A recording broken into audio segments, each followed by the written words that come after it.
Everyone, Mike Brown here. Welcome back to Educator.com's Adobe Photoshop CS6 course.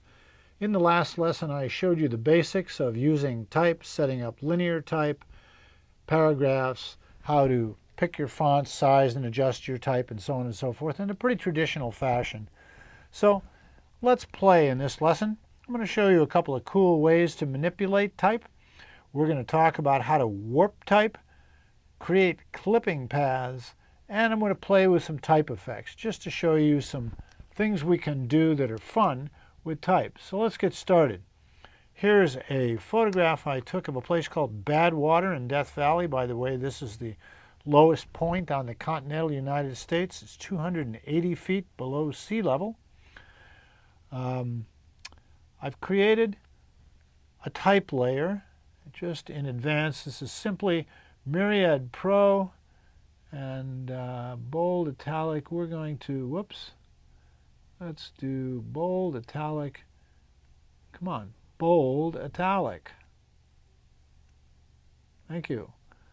And we're going to enhance that slightly. So now we have our type.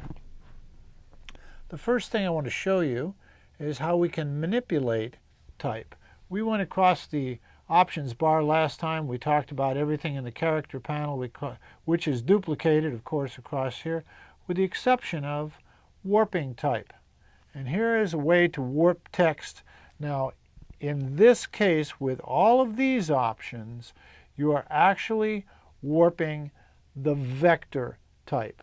I'm going to show you another way to manipulate type, but we have to decide exactly which font size and everything we want, because we're going to have to shift it from vector to a regular raster pixeled image. But right now, let's take a look at the styles available to us to warp type in Photoshop under the type layer.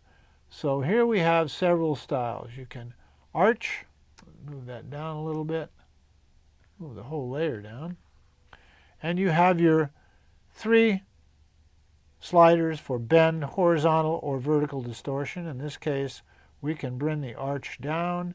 We can horizontally distort it. Notice how one end goes down and the other end comes up. We can also distort vertically by pushing it kind of in a 3D fashion like it's going away from us.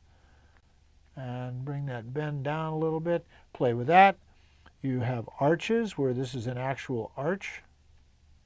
Run this back to 0 so you can see the difference. And we have all sorts of options. There's a flag wave.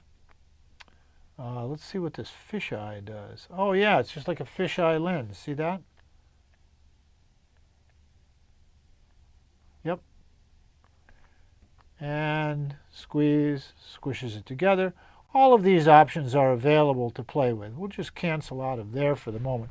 So you have those, which means you can apply any one of those to the text layer and it will remain vector, and then you can do everything else you want with it. In this